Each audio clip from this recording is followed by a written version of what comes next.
Story 1. Playing manhunt in my parents' neighborhood with friends. At night, with airsoft guns. Running through all the neighbors' backyards. None of the neighbors cared. What a different time it was. One time we were playing manhunt, and it got really late, so a bunch of us decided to stop and go play some pool instead. We tried to tell everyone, but since the game is all about hiding, one friend hid too well, and we couldn't find him. So he ended up sitting under a car for ages while no one else was even playing anymore. Good times. Damn, we did this too. We just called it hide-and-go-seek tag, and we didn't use airsoft guns. But we would go door to door, bringing out all the kids. Anyone on the street who had kids knew their yard was fair game. There were only like 2 houses off limits because they didn't have kids, and we weren't allowed to ask their permission because they were pretty famous athletes at the time. We would do the same for roller hockey games in the summer, shutting down the street with a net at each end. The older kids would try to score by hitting a slap shot as hard as possible at the goal, hoping everyone was too afraid of getting beamed. We were only wearing helmets for protection and would clear out. When a car came, we all shouted "car" and scrambled off to the sides, dragging the nets as fast as possible. This just made me kind of sad, knowing my children will probably never experience this. It was such a staple of evenings and nights during summer vacation for me as a kid. Late-night airsoft wars feel like a fever dream now. The one kid who never had a decent gun and would get absolutely capped. The one kid with a sniper who would camp in bushes like a cheap little shit. It was me sometimes.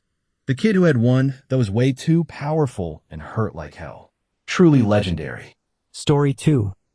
Being in your early 20s after a long night of partying.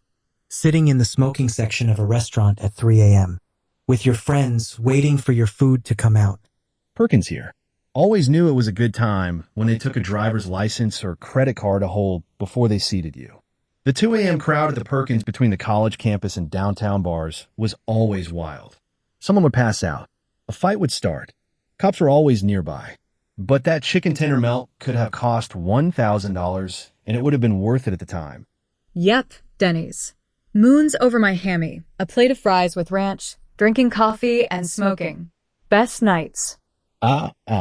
This screams out to me. Hoarse voices from screaming over the music in the bar and ripping through a pack of darts. Most likely lighting at least one backwards on the dark dance floor. God, I love the fact that I'm in my 40s now and experienced my early 20s in the 2000s. What a blast. Story 3. Skydiving. Incredible experience. Zero desire to repeat it. One perfect memory is enough. I took a skydiving course that was so laid back. In the Philippines, probably unregulated. There is no such thing as a tandem jump. Your first jump, you do it solo. Then a second jump from a higher altitude. I'm good. It was fun. No need for a three-peak. Did you see the video of the lady fainting on her first solo jump and the instructor blasting through the air like Keanu in Point Break to save her? My adrenaline was pumping. My 2 jumps so far were the same, but in Canada, with a huge biker dude as the instructor. He stayed on the ground and talked you through it by radio. I had to stop because I was a poor college student and couldn't afford to go back, but I loved the rush so much I certainly wanted to. Now, I am considerably older and a little less poor, and the temptation persists. Story 4. I owned a boxer dog. My boy was the best dog ever. He trained quickly, was gentle with little kids, and the best watchdog ever. He was self-taught to be my diabetes alert dog. He saved my life more than 5 times by alerting me to extremely low blood sugar. My boy was 1 in a zillion, and I can never, ever have another boxer. I have a 14-year-old boxer right now, and I'll probably feel the same way. There's no other dog like that little goblin. He still acts like a puppy sometimes. We have a Bernese Mountain Dog and Boxer mix. She is such a cool dog with a great disposition. 2 speeds, chill and go. We are strongly considering a boxer. Thanks for the post. Try a mix of boxer beagles. The funnest, smartest, snuggliest, noisiest, funniest breed I've ever had. They're 11, a brother and sister.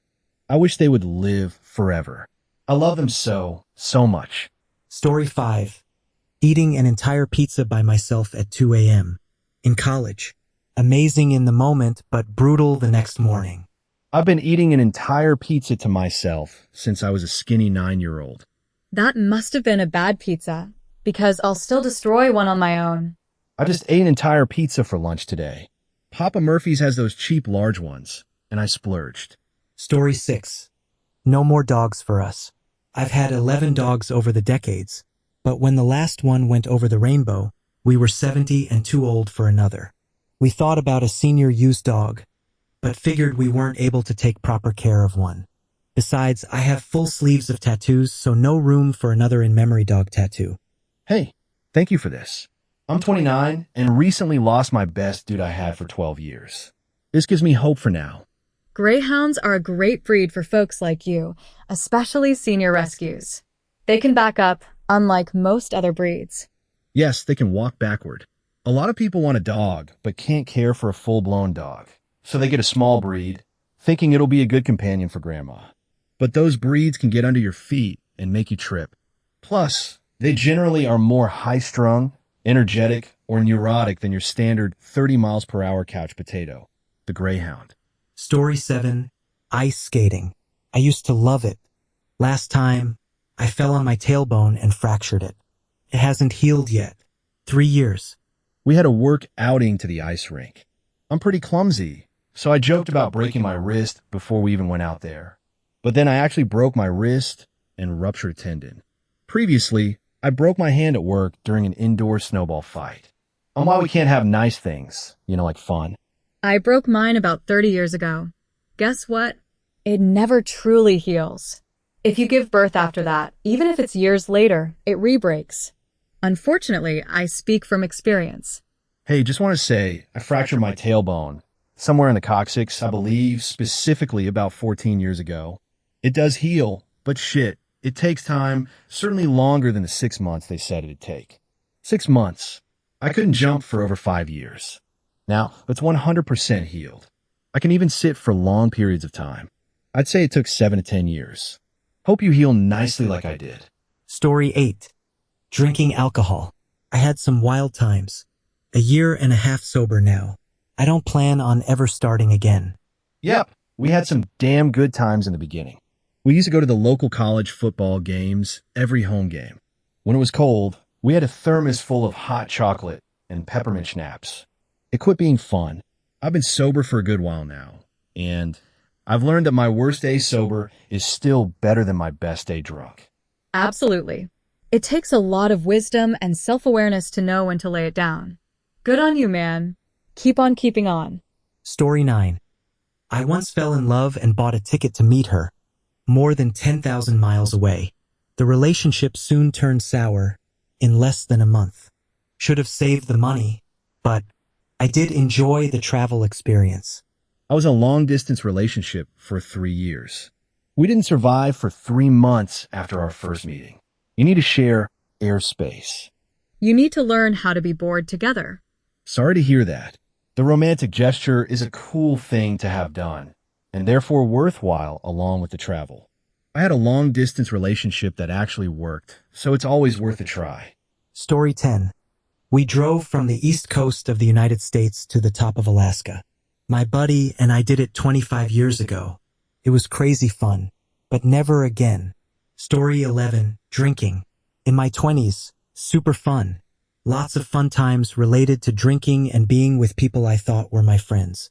In my 30s, my body stopped treating alcohol the same way. I just got really tired and barfy. I don't need the extra empty calories, so I've completely stopped. Honestly, I'm done with alcohol and really hope I never even smell it again. Story 12.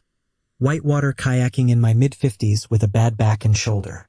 If I can't hit an eddy on the left anymore, I shouldn't be on the river. Story 13. Drink like I did from ages about 17 to 36. I had a lot of fun, partied hard, and never had a problem in the sense that I couldn't stop, or it interfered with work, or I drove drunk or anything like that. Where I did have a problem was that it was damaging my body and got in the way of other fun. On weekends, I'd sometimes be too hungover to do the real fun stuff. Skiing, mountain biking, kayaking, and so on. I'd already slowed way down by the time I learned I was susceptible to pancreatitis, and my doctor told me I shouldn't really drink. He said small amounts are okay. I stopped immediately, but now I let myself have about a half glass of wine with dinner 1 to 2 times a week.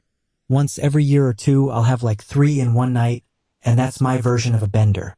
It's been about 11 years. I feel much better, don't really miss it, and am able to better enjoy my hobbies instead of lying around hungover, hating the world. Story 14, LSD as a congenitally blind person. Holy fuck, that shit was wild. Still 50-50 on whether I'd do it again. But common sense right now says no.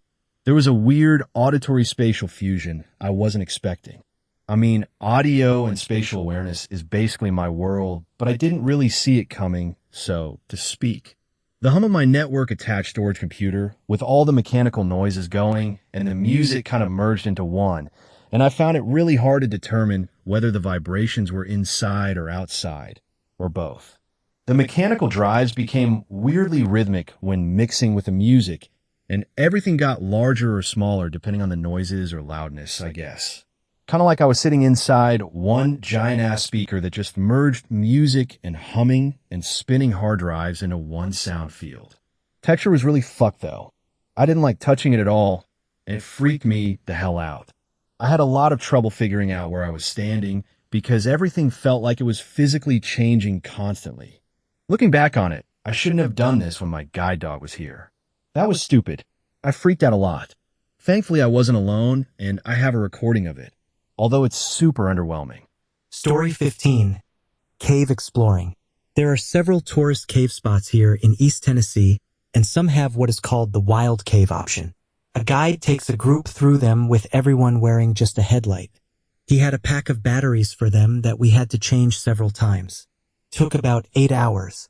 There were parts where I was flat on the ground, including my head, just kind of shuffling 50 feet or so until I could stand up again. I couldn't imagine doing that now. Just thinking about it makes me queasy. Glad I did it then, though. Story 16. Jump off a rock or cliff into water. It was great, but I almost lost my legs. I'm glad I did it, but no thank you to ever doing that again. Was it too shallow? Was the cliff too high? How is it that you almost lost your legs and you're still glad that you did that? There was a big rock just under the surface of the water, pretty much right below the cliff. You had to get a lot of momentum before you jumped, or you'd hit it. I suppose I made it sound like I was seriously injured. I caught the edge of the rock with my legs when I hit the water, but luckily I just kind of slid off and got away with some scratches. It scared the shit out of me, though. Also, I was not prepared for how cold the water was, and I immediately went into some mild shock from having the air knocked out of me. My partner at the time had to help pull me out because I was starting to drown. Yeah, not worth it. I know there are much better places to cliff dive, and I don't ever need to try it again. This reminded me of when I was a teenager, and we used to go to a quarry in our small town and jump off a 100-foot cliff into the water. No idea what was down there. As an adult, all I see is broken bones and concussions. Dumb kid stuff. Never again. Story 17, Solo Hike in New River Gorge. It was during the whole 2020 mess. I was bored and literally picked a random spot on the map to go to. Ended up being there. Drove 12 hours to a completely empty campground. Went and hiked the next day. Stood right the fuck on the edge holding onto a tiny-ass tree while mentally throwing all my negative experiences from the past year. Fighting and winning over my gambling addiction, losing a friend, and so on, over the edge. When I came to my senses and looked at the tree I was holding, holy shit, did I question myself? And just to add to my lack of brain cells, a couple of days later I hiked down to an abandoned coal mine. Again solo, ignoring the bare warning signs. Hell, ignoring the fact I was a lone female hiking the backwoods of West Virginia when most of the world was staying locked inside. Sorry. That story got long. It was one of the best, most fun, bravest, and most stupid solo adventure I've ever done. And I never will again. Story 18, Halo 2. On release day, we took 4 TVs, 4 boxes, a network switch, and spools of Ethernet cable to my buddy's house. Then we went and got in line at the GameStop in the mall. We played Halo, ate pizza, and drank Code Red all night. We laughed and screamed and cursed until our voices were gone and guys started passing out. And I know people will think, you could still do that, but we can't. At least it wouldn't be the same. We all have families and jobs and problems. Back then, there was no stress. Everything was going to work out. We would realize all of our dreams. We had all the time in the world. Now video games just stress me out because I sit there and think of all the shit I should be doing. Story 19. Spent a weekend tailgating and going to a Jimmy Buffett concert. It was never just a concert. It was an experience. People had tiki bars, truckloads of sand, and waiting pools in the parking lots. And the crowds were always so mellow. I hear ya. I was a parrot head too. People were lucky to survive. Story 20. Roller coasters. Top Thrill 2 was mind-bending this past summer, but I also realized I am simply too old to wait in line and probably one crazy ride away from permanent damage. Story 21. I lost my cool with a bullshit corporate boss and let him have both barrels of my displeasure. I made a huge scene in front of more than 36 coworkers. Every one of them agreed with me, and most of them clapped when I was done. I even got to do the big middle finger walkout afterwards because no one gave a fuck what that guy had to say back. Naturally, I got fired after that, which made my life pretty rough for almost 2 years afterward. Sweet, sweet public vengeance, but I can't honestly say it was worth it in hindsight. Story 22. Going on benders for days at a time while off work.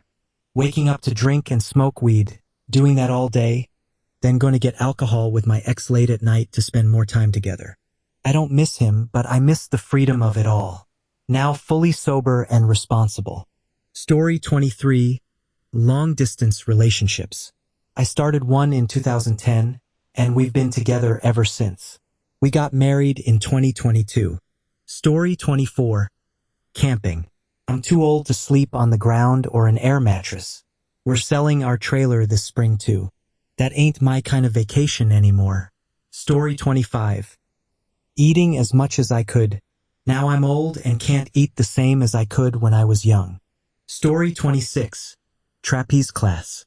It was super fun, and while I'd like to do it again, my body probably can't handle that anymore. Story 27. Had a whole box of devil dogs for dinner.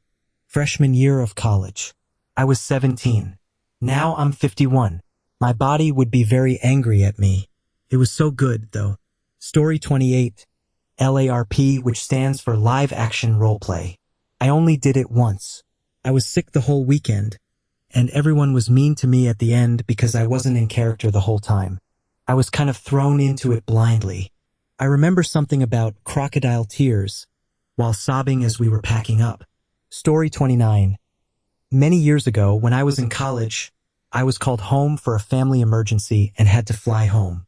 The dean of students got me the last available seat and told me to leave immediately. He also sent me to the airport with my 2 best friends. Airports were very different back in the day. So, 3 college girls with nothing to do, and one of us decided we should play hide and seek. Best time ever.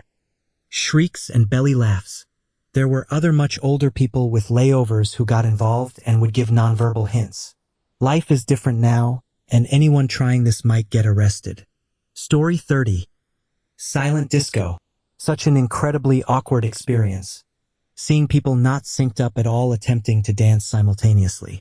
Story 31. Quite a lot of mad things as I'm going blind. Some I could probably do with help, but not being able to see everything in detail would make them much more dull. Story 32. Crack. I tried it once back in the mid-90s. Only one occasion, but we smoked it all night. It made me feel fantastic. Euphoric. I could see how people get hooked on it. Never again. Same, except on 3 occasions. Amazing buzz. Luckily, I left it at that. Story 33.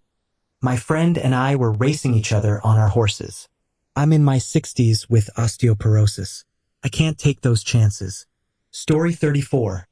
Jumping from over 50 feet high into water. I was a teenager then, and I did it twice. It was exhilarating, but no more. Also, probably roller coasters as well. I get nauseous now doing so. Story 35. Backpacking across Asia. It's amazing and fun, and you'll meet so many incredible people. You'll also sleep on a lot of shitty hostel beds and have to carry your stuff in a backpack that makes you feel like a turtle, and my back can no longer do either. Story 36. Whatever they call that thing where you're tethered to a boat, you jump off the back as they speed up, and you kind of fly from a parachute. Story 37. Datura. It's a one-and-done drug. It's a hallucinogen, but also a deliriant. I took it at night and didn't feel anything. Woke up and tripped for 18 hours. Didn't even realize I was tripping until the last few hours. It's an interesting experience that I look back on and think of fondly, but I would never do it again. Many people who do it express the same perspective. Story 38. Stay at my grandma's house in Muskoka. I always loved going there, but she had to sell it when I was in my teens. I really wish we could have at least kept it in the family. Story 39. My body is disintegrating. I will never again enjoy the freedom of skiing. I have joyful memories. Story 40. We used to play manhunt as kids. It was fun back then, but you can't really play it anymore. Story 41. I ate an entire super spicy ramen bowl for a bet, and afterward, my stomach staged a rebellion. Story 42. Reading this question makes me realize that I haven't had any fun in such a long time. I've forgotten what it was like. Story 43. Handball. Video games. Probably won't ever ride a motorcycle again. That's the one that kills me. Story 44. Participating in r/place. I did the original one back in 2017, and it was an extremely entertaining weekend coordinating with people to create pictures while also negotiating space with neighboring groups. There were so many tiny but funny stories and dramatic moments between the different groups. I don't have the time nor the mental bandwidth to do that again. Story 45. Play tackle football in the snow with like 15 of my friends, drinking snow-chilled beer while ditching school. Story 46. Snowboarding. Damn it. I loved snowboarding. No other feeling like it. But I'm too old and out of shape now. I don't have the muscle strength for snowboarding anymore. Story 47. Skiing. I loved it, but now I can't afford the gear, the lift tickets, and so on. I live in a warm climate, so I have to travel, and I don't own anything I could wear. Story 48. I was a gymnast. I'll never tumble or do bars the way I did before. Felt like flying. Story 49. Street race on the mountain roads. I've never felt so alive, but once, in my late 20s, about to turn 30, I had a revelation mid-race. I guess I finally matured enough to realize the risk I was taking, going more than double the speed limit on a dark mountain road. I turned on my blinker and pulled over, since I was barely able to keep ahead of the guy behind me. Now, I may do a bit of spirited driving from time to time, but nothing near the speeds I used to blast down the mountains. Story 50. Cocaine had me up all night, closing the bar down, running in the winter cold, sleepless for 36 hours. Thanks, but I'll pass on that next time. Story 51. Rollerblading. The last time I tried it, it was a workout just to get the damn things on my feet, but then I fell on my butt, and I felt my brain wiggling around in my head. It just wasn't worth it. Story 52. I went paragliding. My husband surprised me with a ticket as a gift. He knew I'd wanted to go. He mentioned it was tandem, so I thought he'd be going with me.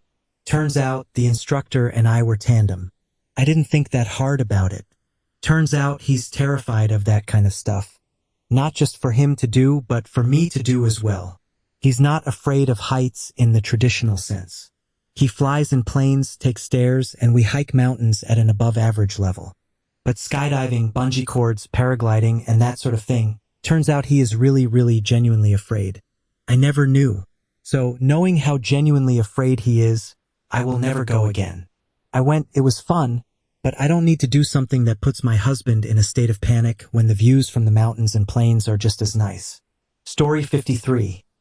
I accidentally climbed Grandfather Mountain in North Carolina.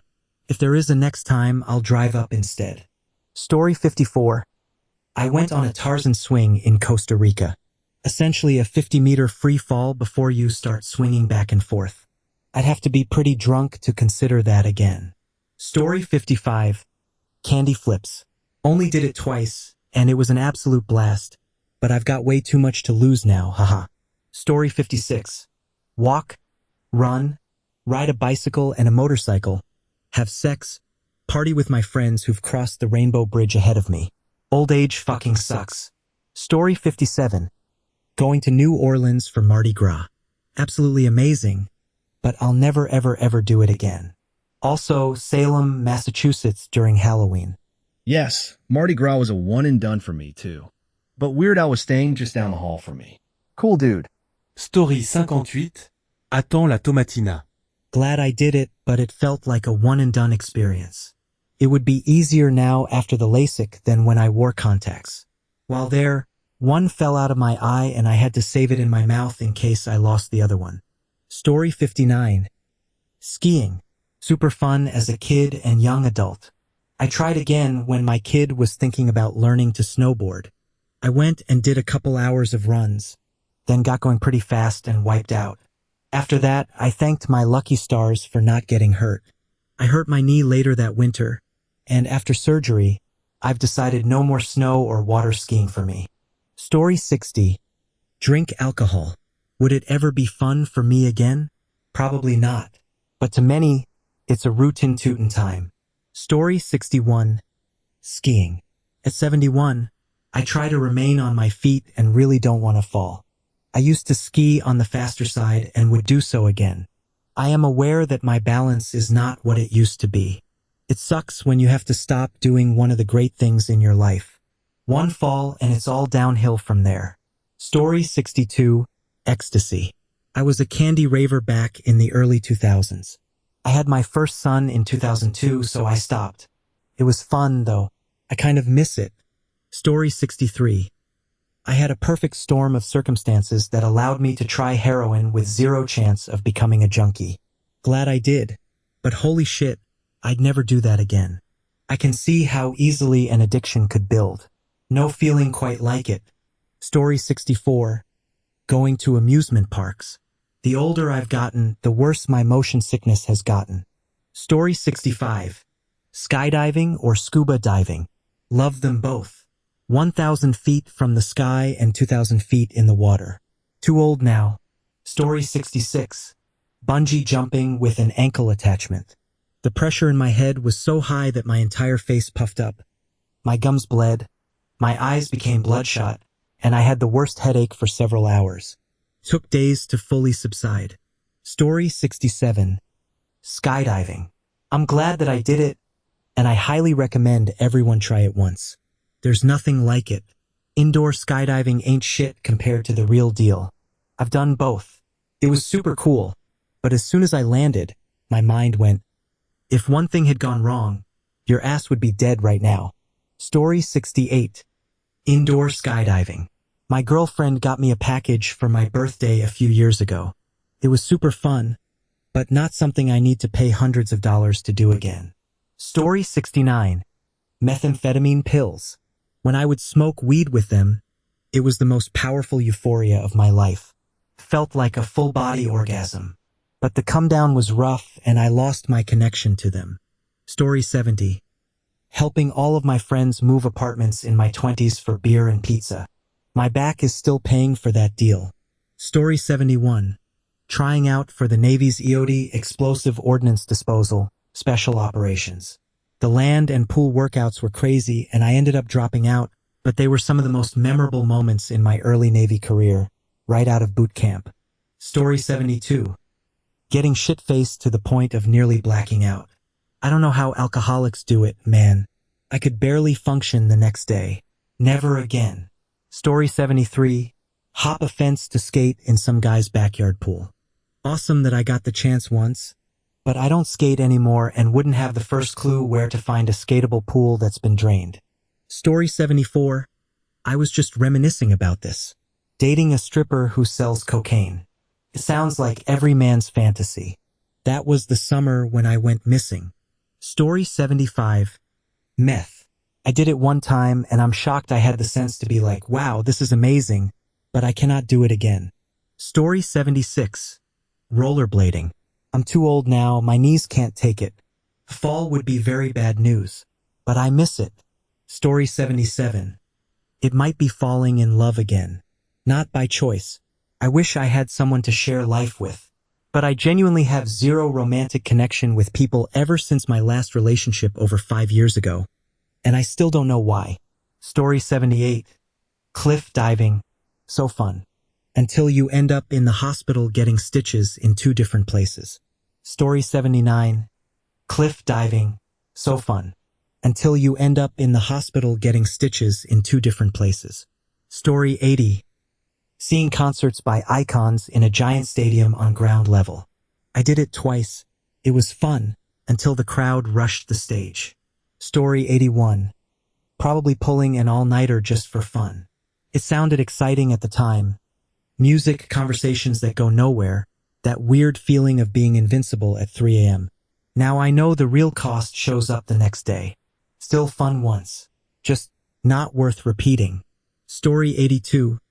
Bobsledding on the Park City Olympic course.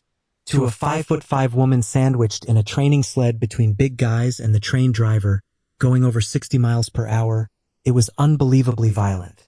Maybe fun isn't the right word now that I think about it. Story 83. I enjoyed fishing, but pretty much gave it up.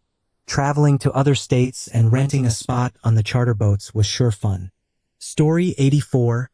Running. It was my number 1 activity. Marathons and so on, but then arthritis came to town. Sad. Story 85. Haha. X is a good answer, but I think I'll add roller coasters or anything to do with heights.